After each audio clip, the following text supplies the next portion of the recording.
أعوذ بالله من الشيطان الرجيم. بسم الله الرحمن الرحيم. وما لكم لا تقاتلون في سبيل الله والمستضعفين من الرجال والنساء والولدان الذين يقولون ربنا أخرجنا من هذه القرية الظالم أهلها واجعل لنا من لدنك وليا واجعل لنا من لدنك نصيرا. وما لكم لا تقاتلون في سبيل اللہ، اور تمہیں کیا ہو گیا ہے کہ لا تقاتلون فی سبیل اللہ، تم اللہ کے راستے میں قتال نہیں کرتے. ایسی کیا وجہ ہو سکتی ہے کہ تم اللہ کے راستے میں قتال نہ کرو؟ والمستضعفین من الرجال والنساء والولدان، حالانکہ کمزور خواہ و مرد ہوں، یعنی کمزور لوگ خواہ و مرد ہوں، عورتیں ہوں، بچے ہوں. الذین یقولون، جو یہ پکار رہے ہیں، یہ کہہ رہے ہیں، ربنا، اے ہمارے پروردگار، اخرجنا من هذه القریہ، ہمیں اس بستی سے نکال دیجئے، الظالم اہلها، جس کے رہنے والے ظالم ہیں، وَاجْعَلْ لَنَا مِن لَّدُنْكَ وَلِيًّا، اور بنا دیجئے ہمارے لیے اپنی طرف سے کوئی دوست، کوئی حمایتی، وَاجْعَلْ لَنَا مِن لَّدُنْكَ نَصِيرًا، اور بنا دیجئے ہمارے لیے اپنی طرف سے کوئی مددگار.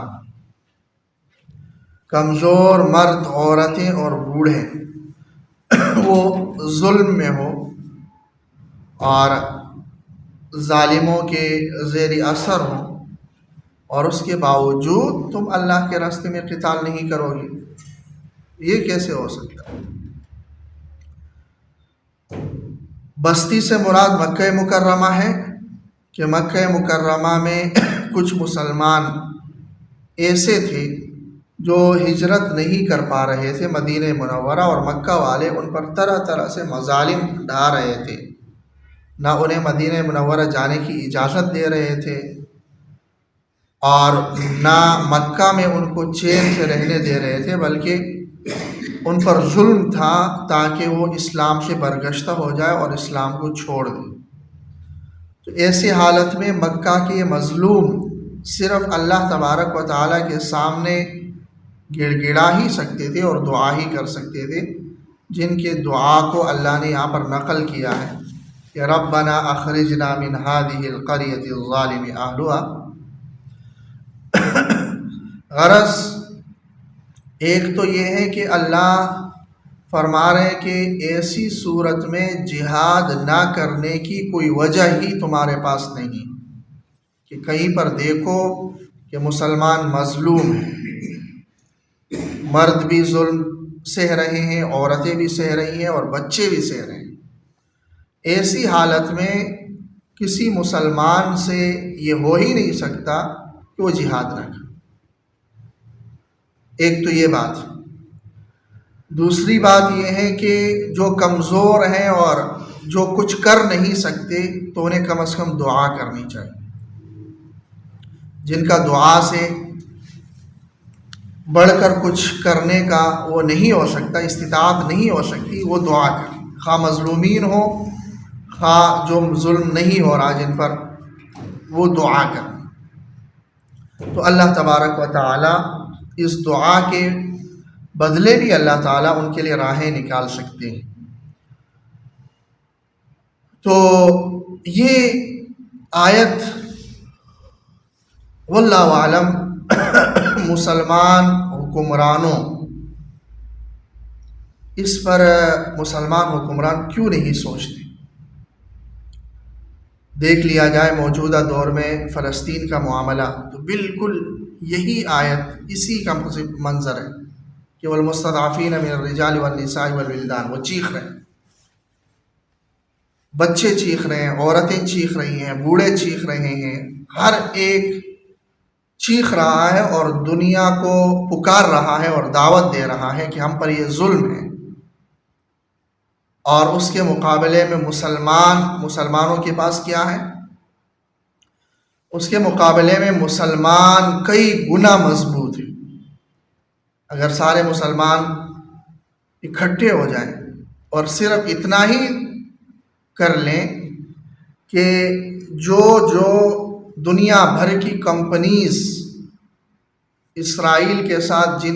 جن کا معاہدہ ہے یا جن کا کسی بھی طرح اسرائیل کو فائدہ پہنچ رہا ہے اور اس کی معیشت ان کی وجہ سے مضبوط ہو رہی ہے، ان کا حکومتی سطح پر بائیکاٹ، اصل اثر تو یہی ہے بائیکاٹ کا کہ حکومتی سطح پر مسلمان اتنے 57 اسلامی ممالک ہے، اگر 57 اسلامی ممالک ہے اور ان کی آبادی کو اگر دیکھ لیا جائے، وہ اگر مل کر سرکاری سطح پر یہ اعلان کر دے کہ جس کمپنی نے اسرائیل کے ساتھ کولیبوریٹ کیا، اس کے ساتھ کوئی بھی کانٹریکٹ ہو،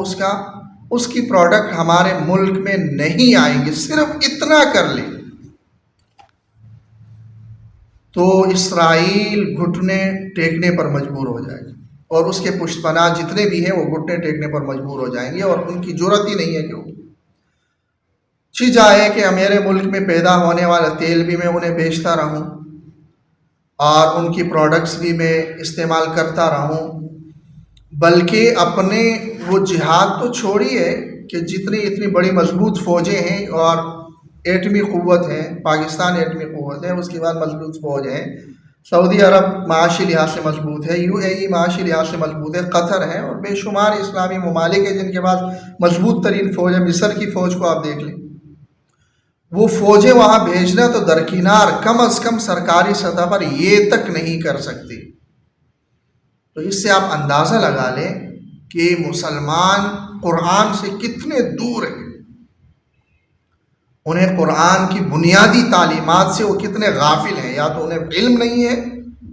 یا علم ہے تو غافل ہے۔ یہ اسی آیت کو لے لیجیے، واضح ترین آیت ہے کہ جس میں اللہ فرما رہے ہیں کہ ایسی کوئی وجہ ہو ہی نہیں سکتی کہ تم قتال نہ کرو۔ اب قتال تو چھوڑیے، جو بائیکاٹ کی بات ہو رہی ہے وہ بائیکاٹ تک کوئی نہیں کر رہا، اور اس حکومتی سطح پر اگر نہیں ہو رہا بائیکاٹ تو عوامی سطح پر وہ بائیکاٹ نہیں ہو رہا۔ کل ایک ویڈیو تھی، کینیڈا میں کوئی شخص یا غالباً کوئی ملک کا کوئی فوجی تھا، اس نے اپنے بدن پر وہ چھڑک رہا تھا، غیر مسلم تھا، اور آگ لگا دی اپنے آپ کو احتجاجاً، اگرچہ اس کو بچا لیا لیکن غزہ میں یہ ظلم ہو رہا ہے، اس کو احتجاج ریکارڈ کروانے کے لیے اس نے یہ کر لیا۔ لیکن افسوس دیکھیں کہ جو KFC جس کے اس کا اسرائیلی معیشت کو جو ایک فائدہ پہنچا رہا ہے، اور اسرائیلی فوجیوں کو جس نے فری کا کھانا دیا کہ تم لڑ رہے ہو، وہی KFC یہاں پر پاکستان سپر لیگ کا اسپانسر ہے، اور یہاں کے لوگوں کو اتنے تک احساس نہیں ہے کہ یہ تو وہاں بچوں کو قتل کر رہے ہیں اور ہم اس کو یہاں پروموٹ کر رہے ہیں۔ ملک میں لوگوں نے بائیکاٹ کیا تو PSL نے اس کے لیے کندھا فراہم کر لیا، PCB نے کندھا فراہم کر لیا کہ ہم تمہیں پروموٹ کریں گے۔ تو بہرحال یہ حالت ہے، اور اس حالت کے ساتھ بھی اگر میں دعوے دار ہوں کہ میں مسلمان ہوں اور اللہ تبارک و تعالیٰ کا میں مقبول بندہ ہوں اور اللہ تبارک و تعالیٰ کی رحمت کا میں دعوے دار ہوں، تو یہ سوائے طفل تسلیوں کی اور جھوٹی تسلیوں کی اور کچھ بھی نہیں ہے، اور در حقیقت قرآن کی روح سے نہ کوئی یہاں پر ایسے لوگ نہ مومن ہیں اور نہ مسلمان ہیں، اور نہ ان کا اسلام کے ساتھ اور قرآن کے ساتھ کوئی تعلق ہے۔ تو اللہ تعالیٰ فرما رہے ہیں کہ وَمَا لَكُمْ لَا تُقَاتِلُونَ فِي سَبِيلِ اللَّهِ، کیا ہو گیا تمہیں کہ تم اللہ کے راستے میں قتال نہیں کرتے، جبکہ حالت یہ ہے کہ کمزور مرد، عورتیں اور بچے جو پکار رہے ہیں کہ ہمارے پروردگار ہمیں اس بستی سے نکال دیجئے، الظالم اہلها، جس کے رہنے والے ظالم ہیں، وَاجْعَل لَنَا مِن لَّدُنْكَ وَلِيًّا، اور ہمارے لیے اپنی طرف سے کوئی حمایت ہی پیدا کر دیجئے، کوئی تو ہماری حمایت کرے، وَاجْعَل لَنَا مِن لَّدُنْكَ نَصِيرًا، اور ہمارے لیے اپنی طرف سے کوئی مددگار تو پیدا کر دیجئے۔